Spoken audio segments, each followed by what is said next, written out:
This is Energy Frontiers for the week ended February the 9th. I am Justina Okechukwu and a very warm welcome everyone. We say thank you to the African Energy Chamber for the support of the show. These are some of the biggest energy news on the continent and around the world at this time. Saudi Aramco, the world's largest energy company, is set to sell more shares to the market, according to sources which say that Citigroup, Goldman Sachs and HSBC has been lined up for this planned sale of up to $20 billion, which could take place in the second quarter of this year. In West Africa, global energy giant Exxon Mobil has announced its final exit from Equatorial Guinea after nearly 30 years.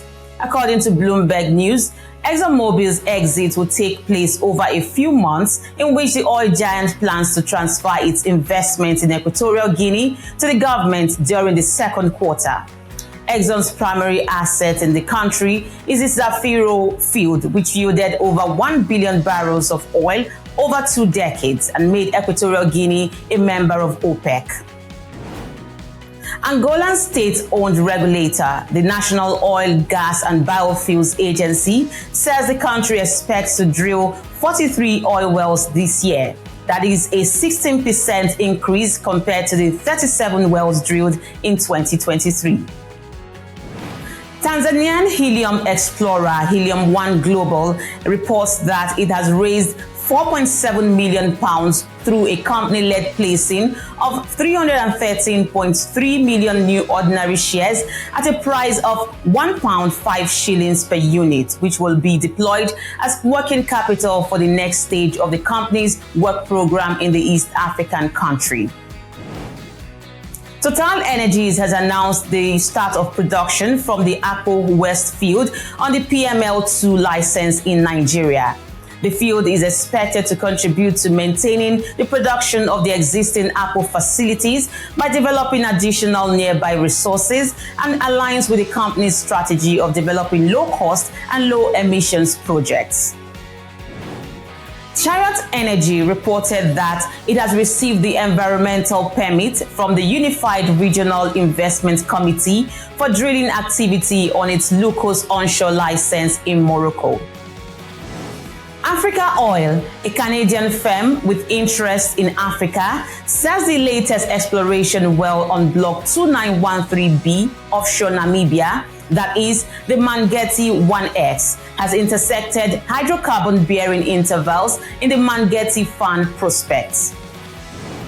In other energy news of the week, a webinar organized by S&P Global in conjunction with the African Energy Chamber offered insights into the current state and future growth prospects of Africa's energy sector, driven by lower interest rates, policy reforms, and significant investment projects. Here is an excerpt.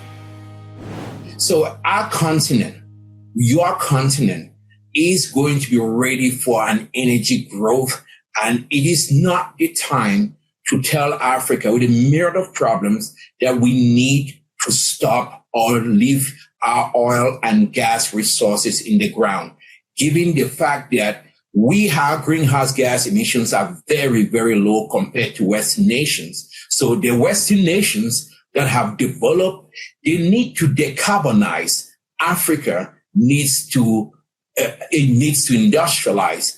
And that's why, for the most part, we watch those commitments coming around COP so carefully, and we say, let's go Africa. It's time to really drive up energy, because it's time to really drive up energy in Africa, because that represents jobs, that represents opportunity, and gives our young people a chance to grow in Africa and not cross the Mediterranean. 2023 was a really turbulent year for oil markets, but I think it's one where we saw the resilience and the importance of Africa as an energy consumer, but also as an energy producer. Africa's producers help the oil market globally keep working. They help to rebalance.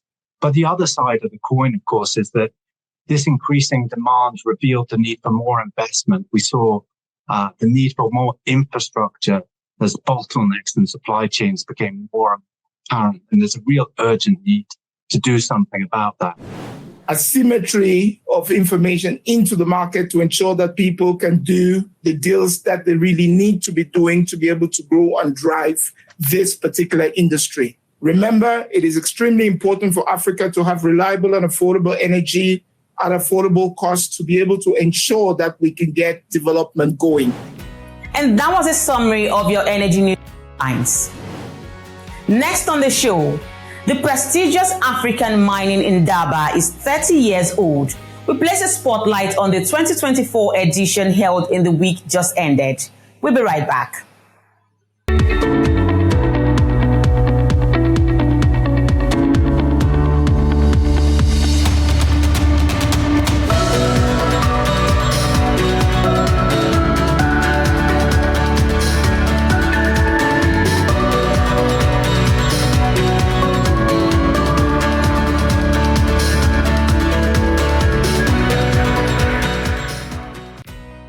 This is Energy Frontiers. Now, the 30th edition of the African Mining Indaba was held in Cape Town this week. The iconic high-profile annual event provides a platform for deal-making, discussions on critical mining issues, and corporate matchmaking for the African mining industry. The theme for this year was focused on embracing the power of positive disruption for a bold new future for African mining industry. Peter Major is a miner, a mining investment professional, and director at Modern Corporate Solutions based in Cape Town, and he has attended this mining Indaba for several years. So I sat down with Major to discuss the summit and the future of mining, as well as the role that energy plays. So the Minerals Minister addressed the current licensing backlog during his opening remark earlier in the week. Why has it taken this long for the processes to begin? Justina, you're asking a question that 63 million South Africans have been asking for many, many years, especially since Gwede Montash became our mining minister 4 years ago, and he promised we would have a modern cadastral system to record all the mining and prospecting licenses like almost every other country in the world has. And we thought, wow, it's taken him 15 years to admit that. Shouldn't take him too long to get it, because the best cadastral system we know in the world is manufactured in Cape Town, and it's used in more than half the African countries. So they've worked out all the bugs. They've been using it for 20 years. Gee, you can walk across the street, buy this. Hopefully the guys can implement it in a couple of weeks, and you can start putting all the licenses on it. So why did it take 3.9 years to finally say, okay, we're buying a cadastral system? And then he announced that we're going to make our own cadastral system, and we're hiring 3 different parties to do it. So I swear, Mr. Montash's sense of humor knows no bounds. He likes making jokes at his interviews, and we thought this was a joke, but it looks like it's the truth. He's chosen 3 very diverse companies, we're not sure they even know each other, to put together a cadastral system for South Africa. And he says it's going to take a year, but he didn't elaborate. So we don't know, is that going to take a year to load all the information onto it so that other people can use it? Or is it going to take a year to figure out how this is going to work? We don't know. Mr. Montash likes to keep us guessing, and we hope it's not another wasted year. This is not that difficult. It's not a big decision. It's not a big expense, but it's a must-have. And it would be a great start to show we want to catch up with the rest of the world in mining, not keep falling behind. So let's talk about overcoming investment obstacles. Do you think that the South African mining industry is pulling the needed foreign investments, considering the energy challenges and logistical bottlenecks that sector is currently experiencing? It's going to be really hard for this country to overcome the obstacles and blockages to creating new mines and to bring in foreign investment. We've seen there's been hundreds of billions of disinvestment from South African mining the last year, and with good reason. There's so many obstacles that came aboard with the new government, starting with nationalizing all the mineral resources, and then putting in requirements that you had to have a 30% local partner or you couldn't get your license, putting in requirements that you had to buy 70% from certain local suppliers or frontmen for foreign suppliers. And to add to that, those obstacles for foreign investment and even local investment, we now have a real energy crisis. We've had blackouts for over 15 years with no end in sight. And now we have serious transport problems. Our railways are only a third of what they were 20 years ago. And that third is not operating even at 66% of what it was 10 years ago. So our coal producers, our iron ore producers, manganese, chrome, any bulk producer cannot get the material out that he was years ago with no improvement in sight or minimal improvement in sight. And what happened? When the railroads don't work, all these gigantic trucks came out of nowhere. Our highways were not designed for these giant trucks. Our highways were designed and built in the 60s for the vehicles at the time that had axle capacities of 5 tons per axle. Now the legal trucks are running 8 tons per axle today. Many of them are illegal and overloading. So our highways are being destroyed. We're killing more people in a month on the highways than we ever killed the last 10 years per year in mining. It's horrendous. You've probably seen it on TV. So these are really big obstacles, lack of transport, lack of electricity, rising prices for transport electricity, and thousands of new regulations that the mines are expected to abide by. It's just put off all foreign investment that you can see, and it's put off most local investment in mining. I hear you, Peter, but I just want to ask, has there been a drop in investment flows or it's been a balance on both sides? No, I really think, I don't have the figures in front of me, but I think it's almost a linear downward slope. We have less and less money being spent on prospecting. We have less and less capital expenditure if you add it all together. As you see, we've gone from 62 gold mines to probably 12 gold mines. We're probably going to be down to 6 or 7 in 2 more years. We have 6,152 abandoned mines. Most of those mines would have been economic the last 20 years. We've been in a super cycle since 2003, a 20-year super cycle for commodity prices. And yet we have closed many more mines every year than we've opened. So we need some big changes starting from the top down in government if we're going to reverse this disinvesting trend. You have to entice foreign investors. And every year the competition gets harder. More and more countries all over the world are begging investors to come in. Just as bad, Africa countries are cleaning up their act and begging investors to come in, and they're getting them. Zambia and the DRC alone are getting over $10 billion a year in new mining investment. Now Angola looks like it's going to join. And the U.S. is even helping put a railroad from the DRC through Angola. So we're just losing out all around here on investment. Still ahead on Energy Frontiers, Equatorial Guinea shines at the African Energy Week 2023. Stay with us.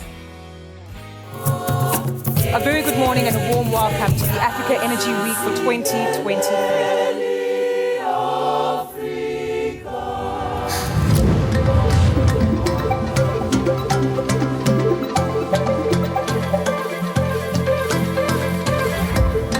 This is our chance to make a difference.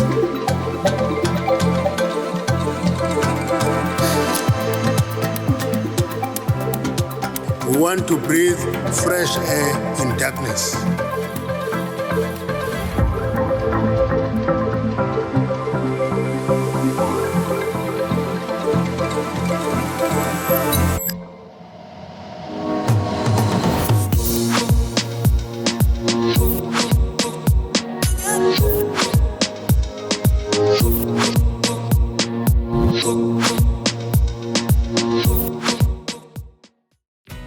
Welcome back. The African Energy Week 2023 featured an Invest in Equatorial Guinea Energy Strategic session. The session examines the country's partnerships and investment needs while showcasing the success of its energy sector.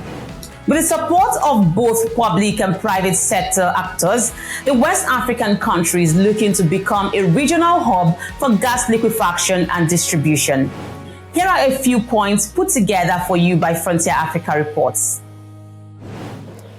But the most important thing is the new hydrocarbon law and the fact that the hydrocarbon law was the draft was passed through the IOCs so that we have their opinions, so that we have their confidence within that draft.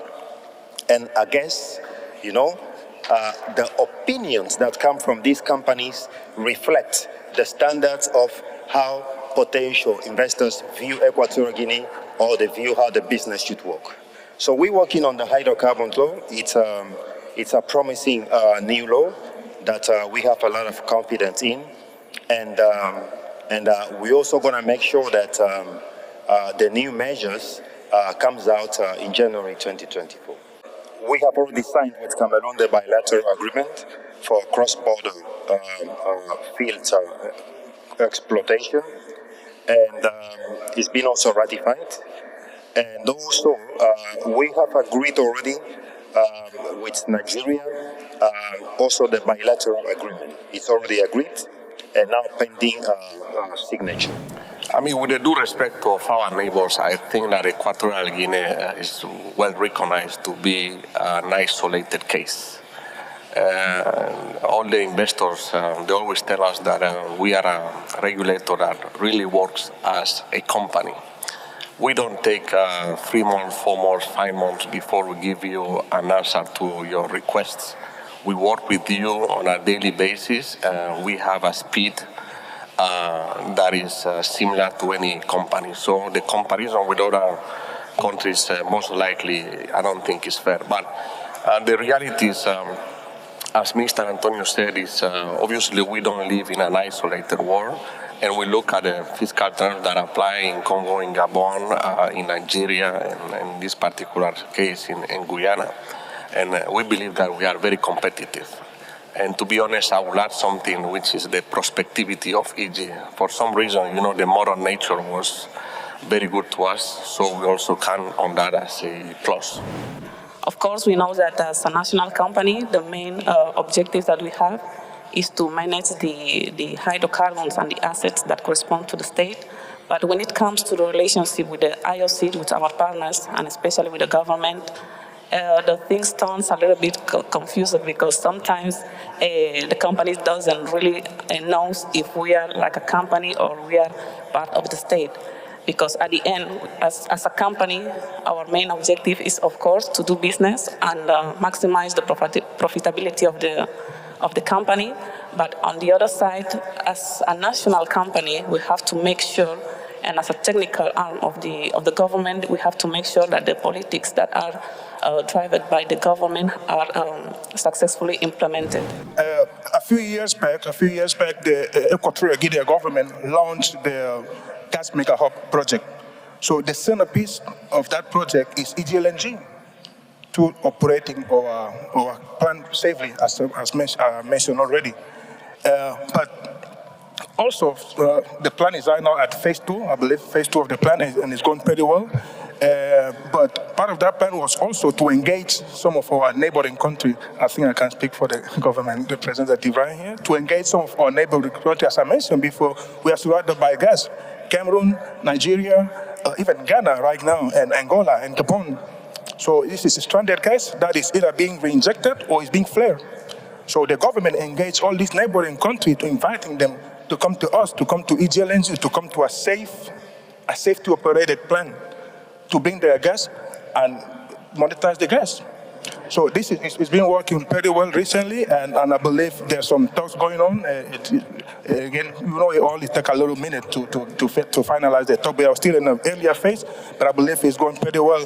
And again, we should not look at this as the regular dealings, but this is a win-win situation. Okay, so we're looking at we always, I have a story to elaborate a little bit more. The relationship between incoming investors and operating companies like us is like a cow and a camel relationship.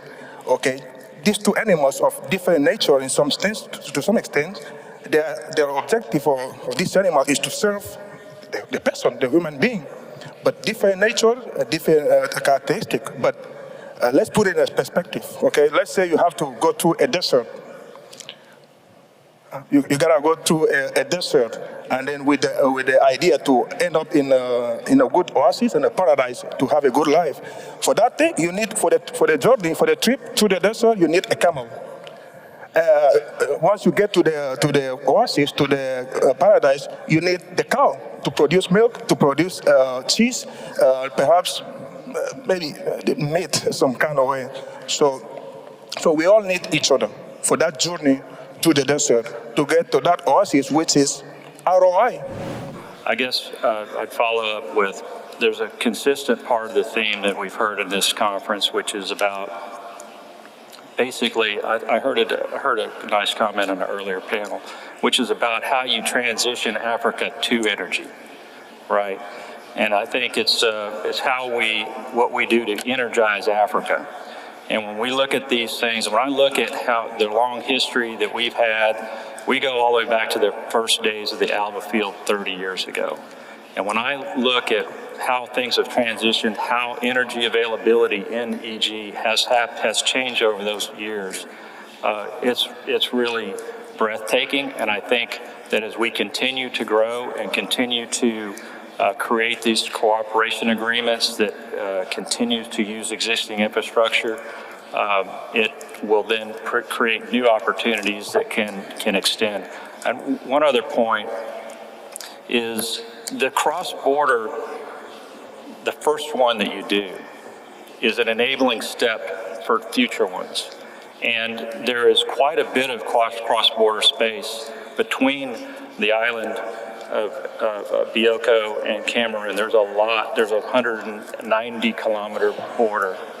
And that, if you start doing this, then that first consideration when we first made this discovery 15 years ago, it was a dry hole 15 years ago. Now it's not. And if you were able to then make this cross-border a reality and an example to work from, then there are likely other possibilities that work on this border. I really want to start with the fact that Cosmos is part of the success of the oil and gas history in Equatorial Guinea. And I wanted to kind of let the audience know that we are really committed with Equatorial Guinea. We have long-term plans for the exploration currently. We have active 3 blocks that we are currently exploring, which is EG21, Block S, EG24. And we are partnered with Bonoro on EG21, on EG01, which is also an exploratory license. So, this is kind of what the director of the NOC kind of mentioned, that, we have limited ability to expand the production with the level of fields that we have discovered. The only way we have a possibility to kind of go and increase the production level in country is by discovering new fields. As I said, 3 active blocks on exploration, and we are embarked in the exploration well that is going to be starting Q1 next year. And in partnership with Trident at Block G, which is where we have current production ongoing, we do have investment plan also on undertaking 3 infill wells. And after the infill program, we're going to be looking at the Aking Deep, which is kind of a new play that is not currently being produced in the region right now, and is a deeper play, but really optimistic with what we're seeing. Atlas Petroleum, yes, indeed, we have been present in Equatorial Guinea since the 2000s. We have been operating in Africa since the 1990s. While we are by no means an IOC, we do have a strong footprint similar to an IOC in Equatorial Guinea, both on the production side as well as development and exploration assets. I wanted to quickly mirror His Excellency's words from the beginning, speaking about perception versus pragmatism. We've operated, as I said, in Equatorial Guinea since the 2000s. We see a lot of pragmatism beyond the occasional magnetism, if I can say it in that way. And for us being a Nigerian-owned, privately-owned company, I think we are a strange beast in Nigeria, because we've become much more successful outside of Nigeria, that being in Equatorial Guinea than at home. Mr. Scott's initial comments on the cross-border developments in Block I. And as we end the show, all energy leaders, enthusiasts, investors, and sponsors are invited to the African Energy Week 2024 edition, holding in Cape Town, South Africa on November 4 to 8th, under the theme, Invest in African Energies, Energy Growth Through an Enabling Environment. Register now to secure your spot on the African Energy Week website at www.aecweek.com. Together, let's shape the future of energy.